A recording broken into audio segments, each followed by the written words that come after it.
From New York Times Opinion, I'm Lulu Garcia Navarro, and this is First Person, a show where we talk to people about how they come to their opinions and what it means to live with them. I'd never really thought about how literacy is taught until my daughter started struggling with reading in kindergarten. When she was diagnosed with dyslexia, it was hard to know where to turn and how to get her the help that she needed, which was surprising considering that dyslexia is the most common learning disability. As much as 20% of the US population is dyslexic. But most schools don't have the expertise or the resources or often the will to teach dyslexic kids. Maybe because American schools struggle in general with teaching kids how to read. A majority of American children aren't proficient readers. Naomi Benya has 4 dyslexic kids. She sent them all to public schools, but saw them fail 2 of her children. Now she's part of a growing movement led by the parents of dyslexic students to change how all kids are taught to read. Today, Naomi Benya on how to fix America's literacy problem. Naomi, how do you remember learning how to read? What was your relationship to books? I'll be honest, I don't remember my initial learning to read. I do remember once I did learn how to read, how I really truly did love books. You know, I was a New York City kid from public housing, so I really did find that books was a way to escape my reality. When you had kids, was your assumption that it would be the same for them, that, you know, reading would kind of just happen and all of a sudden this whole new experience would be open to them? Yeah. You know, I initially, the minute I had my first son, I was like, oh, let's, get a little library. I'll do the whole, reading at bedtime situation. I envisioned a home of readers. But when Naomi's firstborn, Jonah, started school, his teacher noticed that he had a difficult time focusing and retaining letter sounds. Naomi and her husband were young parents, and money was tight. They invested in flashcards and workbooks, but it didn't help. By first grade, Jonah was falling behind. I knew this child was capable of doing the work. But then what I was hearing from the teachers was that he was not. And he was getting in trouble. He was getting in trouble because he wasn't doing his work. He was not paying attention. He was talking to his friends. And it was translating into all sorts of things. A lot of assumptions of I will never forget how many times I was asked if I had books at home. And then the classic line was, is everything okay at home? As if that was causing the issues for him. And I remember one evening coming home from work and I pick him up and there's like a battery of complaints. And I go home and I'm sitting at the dinner table and I'm having a conversation with him. And I said, what is going on? Like, I know you don't like getting in trouble. I don't like being upset with you. You're in first grade. And he turned to me and he said, Mom, I don't know what's going on. It's like my brain won't let me. And that was the moment that kind of gutted me because I knew there was something going on. No child walks around, purposely causing adults to be mad at him. That was his version of calling out for help. And so that must have felt really concerning to you as a first-time mom. How did you find out what was going on? Well, the school had asked, they said, you should definitely get your child evaluated. So I said, okay. So I did my part. And then it triggered, through a lengthy process, an IEP meeting, which is an individual education plan meeting. And that is where they told me that he had what they called a language-based learning disability. And it was hallmark markers for someone who is dyslexic. Did you at that point know what dyslexia was? No clue. I didn't understand the whole thing. They could have been talking a different language for all I knew. And what I discovered was that there was a lot of teachers who did not know what it was also. Dyslexia can appear in a lot of different ways, but it's rooted in how the brain processes language and letters. People with dyslexia struggle with looking at the written word and blending the sounds into language. So I did what I did best. If I don't know something, I go on the internet and find it. I vividly remember coming across a number of articles and websites that highlighted that there's a reading approach to support students who have this condition, and it's called Orth and Gillingham.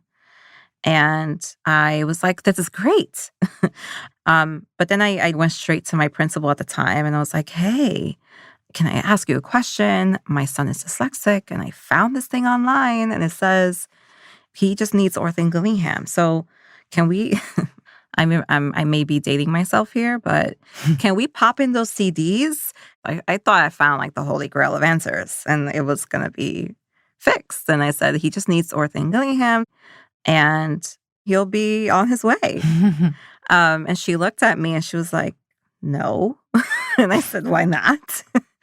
And she was like, that program is incredibly expensive, and not one single teacher in this building is trained in that. And I said, well, why can't we do that? Let's get those teachers trained. Let's get those books. And she goes, no, you're talking about like thousands of dollars. And we don't have that money. We're a public school. So, there's an approach, a holy grail that can help. It's not available to you. I mean, how did you feel when you walked out of that meeting? Gutted. Completely devastated. Gutted. Orth Gillingham is a phonics-based curriculum that teaches kids to break down and sound out words. It's an intensive and hands-on approach that requires teachers to learn a new way of teaching reading, and that makes it expensive to implement. Naomi signed Jonah up for some tutoring using those methods at a neighborhood program outside of the public school system. But by the time Jonah was in middle school, she and her husband had 3 more kids. I had already invested in individualizing tutor places. Like I was throwing as much money as I could afford at it. A lot of these things require after hours on weekends. I didn't have, the resources of time or someone that can help me, transport the child back and forth in different places. I was basically just bound to how much I can do. And all I knew was they were telling me, you'll be fine. Continue having him in this classroom. He will have his speech therapy. He will have his occupational therapy, and he will do better. Was there a moment when you thought, actually, I don't want him to be in this school anymore? Let me try and figure something else out? No, because I didn't know that was an option. I didn't know there was another choice. And by then, you should also understand that I am not just a mom in a school. I am now the president of the school board in my local district. So I am like all in. I'm all in for public education, right? And so how was he proceeding in school? Did they just keep passing him? Yeah. I mean, he over the years, he got slightly better. But, elementary turns into middle, and middle turns into high school. And if your educational experience is filled with, teachers judging you, children making fun of you, often being called lazy by adults in the classroom, you start to quickly realize that the classroom is not your best friend. Can you give me some examples of some of his experiences? Yeah. I remember there was one year where he was in the classroom. And again, he's struggling. He's struggling to read. And he would come home just like completely devastated and upset. I literally had to invest in therapy for him because he was not, like, this is how severe it was of how he wasn't doing well. And I remember that year going to a parent-teacher conference. And what I always do is I go into the classroom and I look around and I see where my kid is sitting. And I was like, wait, where's his desk? I don't see it. And she was like, oh, it's up there. And when I looked, his desk was facing the blackboard to the front by himself. And I said, why is my son sitting all the way up there? She was like, well, because he's so distractible and he doesn't get his work done. So we have to keep him apart from everyone else. And he was really upset by that. I mean, these are really profoundly horrible experiences for a child to have in the school system. How did that inform the way he saw himself? He saw himself as a person that could not learn and did not like school. It becomes like, I'm not smart. I'm dumb. School's not my thing. So it was a harder conversation to have because ultimately, right, you have these conversations with your children. You want them to go to college. You want them to be successful. But if he started to disengage in school and middle school got harder and high school got even more harder, what's the alternative? You drop out.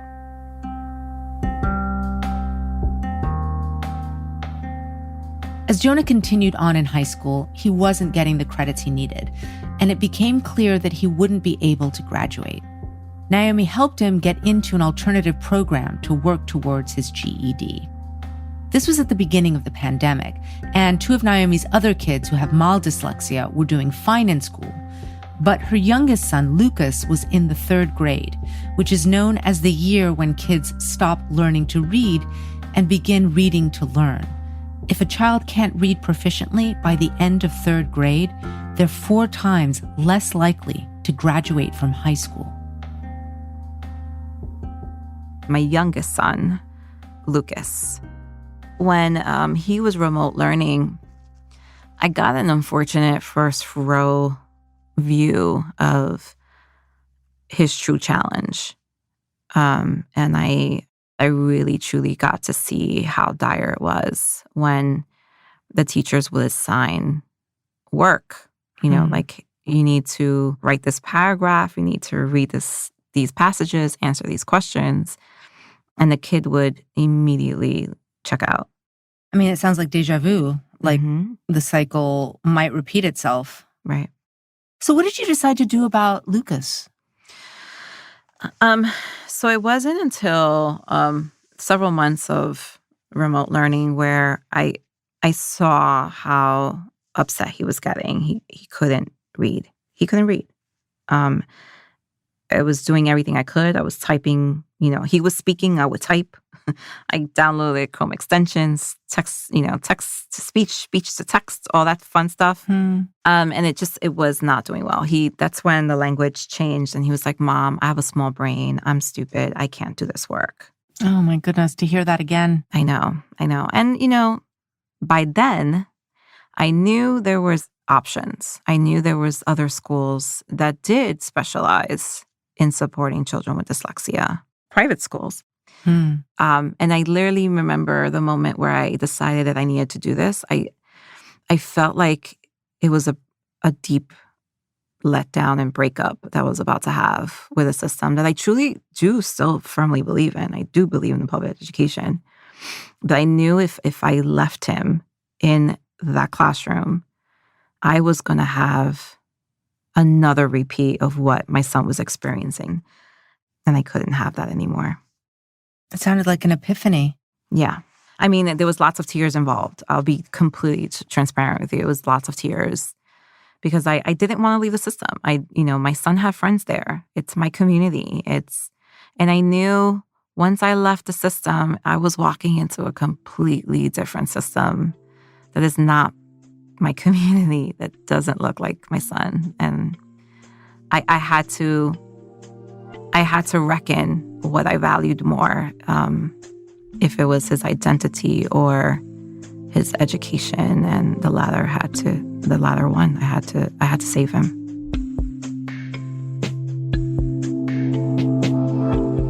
After the break, Naomi realizes saving just Lucas isn't enough.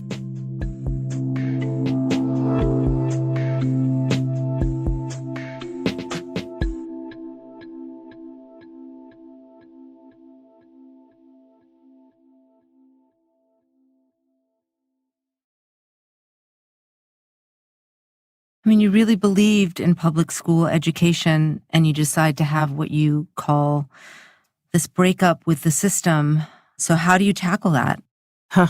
What did you do? The first step was I needed to get a neuropsychological. And I knew that was going to be not cheap. A neuropsych, of course, is another evaluation. Mm-hmm.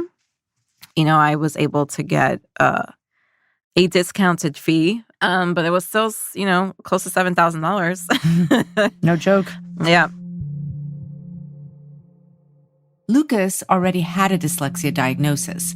The neuropsych was supposed to more clearly identify what kinds of supports he would need.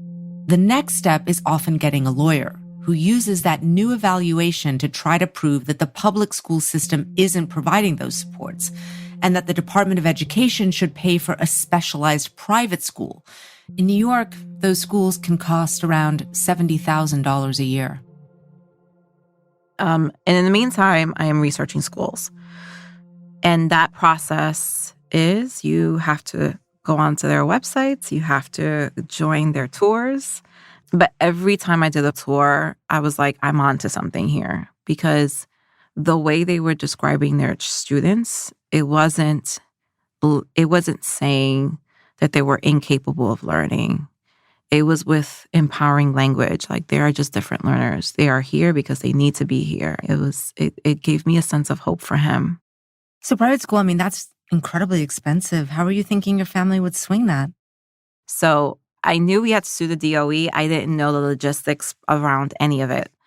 So I then had to find an attorney, which I did, because you have to prove legally that the public school system is not abiding by the federal mandate of a fair and equitable education to your child. I imagine at this point, the bills are stacking up. It all seems incredibly daunting, all to help a kid with a common learning disability so they don't become a statistic. Absolutely. And so did your kid get into private school? I mean, did it work? Yeah, he's into his second year. Last year was his first year. And, I say this often. The kid that walked into those halls of that school in September, by the end of November, I had a completely transformed child. And it's not just academics. This is like he walked taller. He spoke with a little bit more confidence. He didn't feel dumb anymore. That must have felt like an enormous relief. Oh, I bawled.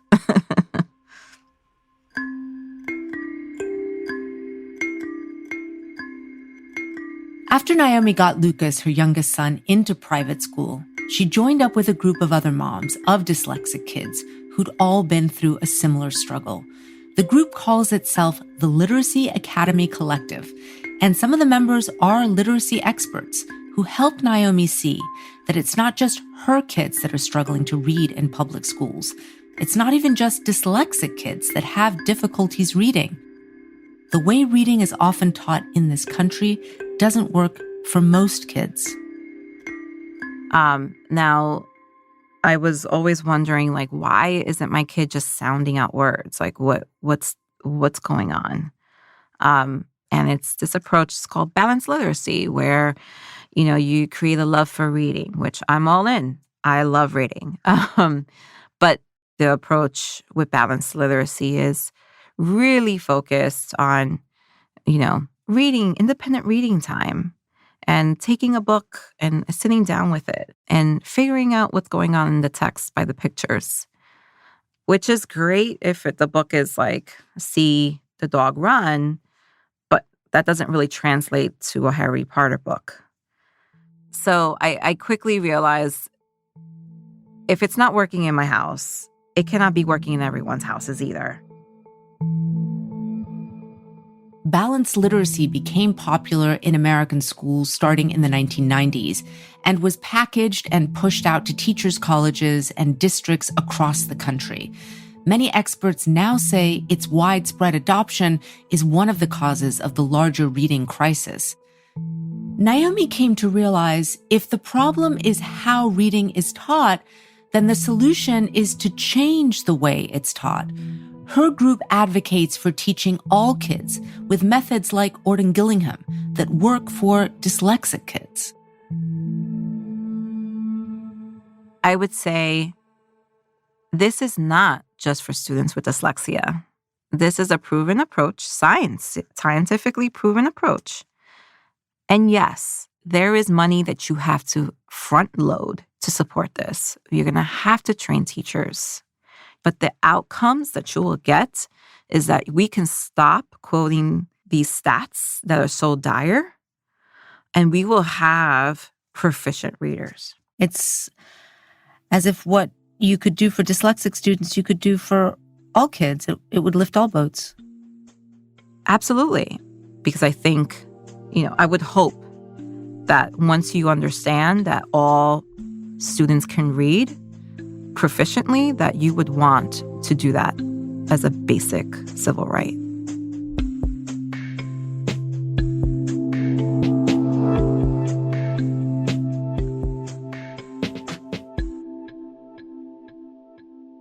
It seems that parents of dyslexic kids like you have been at the forefront of fighting to push districts to change their approach to teaching literacy for everyone. So can you tell me about what your group was trying to do? Yeah. So the proposal is to open the first ever New York City public school that supports students with language-based learning disabilities and or dyslexia. So that's a huge goal, to set up a public school that addresses the needs of dyslexic students, a school like the private ones that you had been applying to that were so complicated to get into. So how did you try to make that happen? It took lots of patience. It took lots of advocacy. So what ended up happening is the Department of Education, they reach out and say, hey, we love this concept. Let's work together. So we did as we were told. Last summer, Naomi and the other mothers in the Literacy Academy Collective started working with the New York City Department of Education to begin training a small group of public school teachers in a model based on Orton-Gillingham. This fall, those teachers started working in the classroom. We have been fortunate to open up 2 pilot classrooms at an existing school in the South Bronx. So we have a class of 2nd and 3rd graders with teachers that have been trained, and they are in the process of doing the skills that they've learned in the summer and using it in practice in the classroom with students throughout the day. It feels really, really, really amazing because I know we are going to pilot a concept and give it a true chance for a year. And we're going to create an environment for families and parents to really feel supported and feel appreciated and understand that their child is not an anomaly. Their child is not, this different learner that is problematic. This is someone who can be supported, and we're going to create a supportive cocooning environment for everyone. Because the approach that we have currently is not doing that. The only way you can get an appropriate education for a student that's struggling to read is unfortunately, you have to go through the process of to sue DOE. Now, 16 years ago, I didn't know that was an option to me at all. But then 16 years later, I know it exists, right? But I also have the resources to support that idea. I have the time. I have the money. I have, the networks. And I just think of myself 16 years ago when I didn't have all those things available to me. And I also then think about, I think about my other families in New York City that, live in public housing, that do not have that networks, that are busy working 2-3 jobs and don't have the time to spend hours filling out a school application or time for an interview. those are all roadblocks that prevent a family from even knowing these things exist. So it's an equity issue. Absolutely. This is something that everyone can benefit from, but not everyone has access. Do you think things would have been different for Jonah if he had had a school like the one you've envisioned? Yeah, absolutely. He is genuinely disenchanted with an entire school system in general. He's like, no, I am not interested. I do not want no parts of it. It's one of those,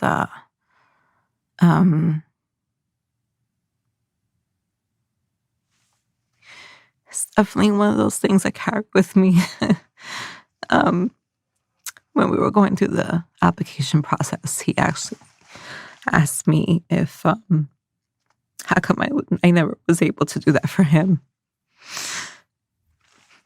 And I was devastated.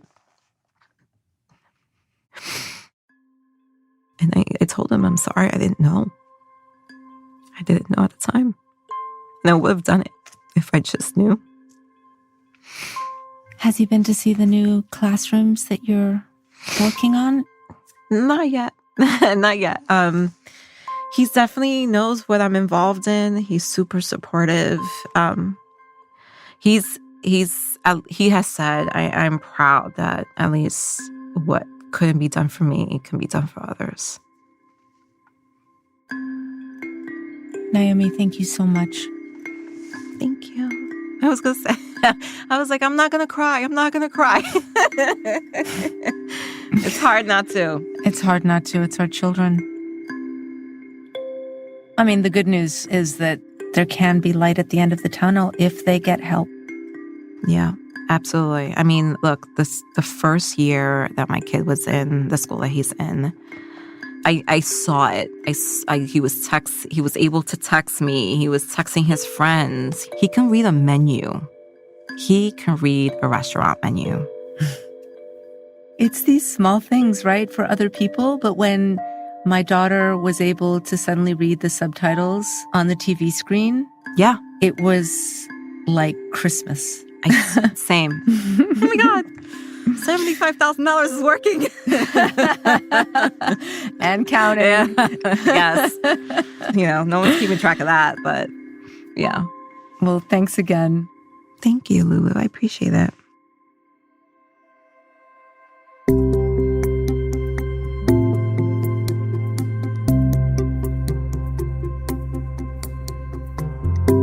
First Person is a production of New York Times Opinion. This episode was produced by Courtney Stein. It was edited by Kari Pitkin and Stephanie Joyce with help from Annabelle Bacon. Mixing and original music by Isaac Jones and Carol Saburo. Fact-checking by Mary Marge Locker. The rest of the First Person team includes Olivia Natt, Sophia Alvarez-Boyd, Wyatt Orm, and Jillian Weinberger. Special thanks to Christina Samuelewski, Shannon Busta, Allison Benedict, Annie Rose Strasser, and Katie Kingsbury.